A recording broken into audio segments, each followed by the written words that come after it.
Jesus once declared words that shocked even his closest followers. He told them, "Unless you eat my flesh and drink my blood, you have no life." The crowd could not believe their ears. Some were disgusted. For Jews, eating flesh and drinking blood was unthinkable. The Torah strictly forbade drinking blood under any circumstance. To many, Jesus' words sounded like blasphemy and madness. Some whispered that he invited them to cannibalism. Rumors spread quickly through the villages. Even many of his disciples turned away.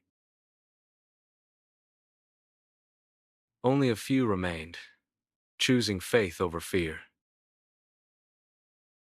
Peter answered, "Lord, to whom shall we go?" "You have the words of eternal life," he declared. Jesus revealed, "My flesh is true food. My blood is true drink," he insisted. "Whoever eats and drinks abides in me." The words were hard, yet full of mystery. Some believed, others mocked. Division grew. This was no ordinary teacher's lesson. He claimed on the last day he would raise them. Resurrection was his final promise. The saying spread beyond Galilee. Priests in Jerusalem heard and were alarmed. They feared the people would be led astray. Whispers turned into schemes of control. But the crowds hung on his words. His words pierced hearts like a blade. For some, it was the call of God. For others, it was foolishness and offense. The saying became a test of faith. Those who stayed found life in his words. He spoke of bread from heaven, unlike manna.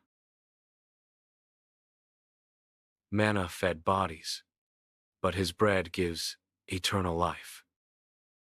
The bread is my flesh, given for the world. Life came through brokenness, not ease. The blood was the new covenant's sign. Old sacrifices drained blood, yet gave no life. His blood promised forgiveness once for all. "Eat and drink," he said, "and you will live forever." To share in him was to share his destiny. The road would not be easy, but eternal. The crowds wanted miracles, not mystery. Faith demanded trust beyond reason.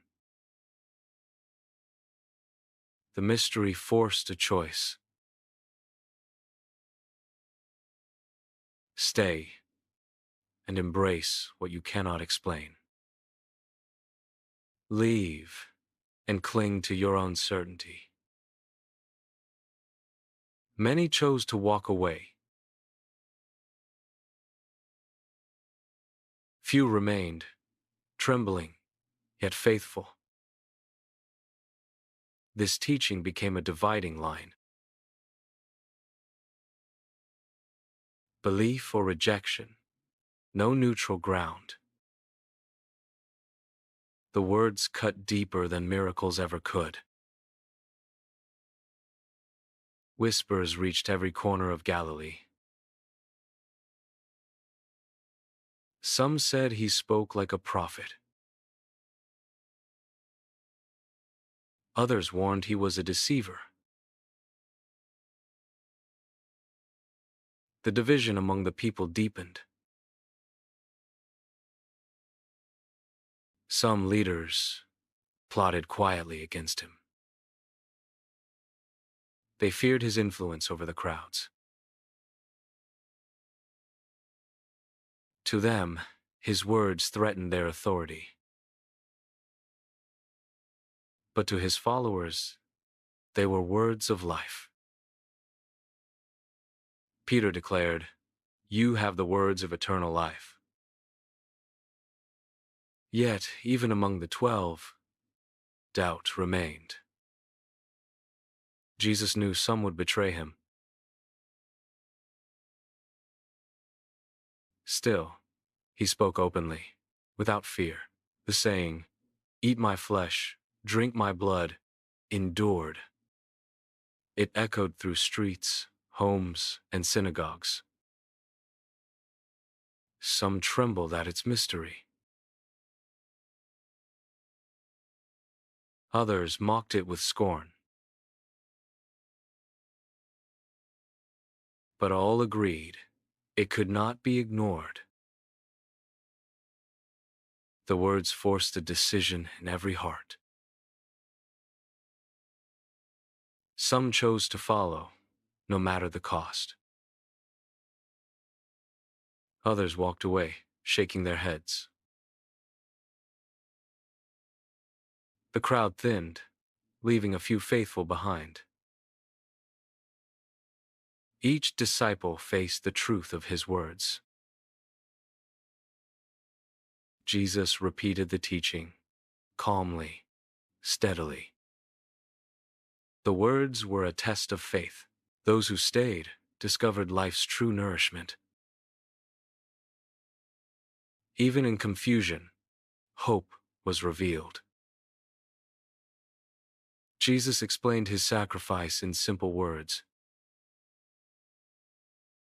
The metaphor of eating and drinking was literal and spiritual. It caused shock, wonder, and devotion. No one could ignore the word's weight. The controversy marked the path of his ministry. His enemies plotted in secret, yet he moved openly. He offered life, though it divided many. The teaching would endure for centuries.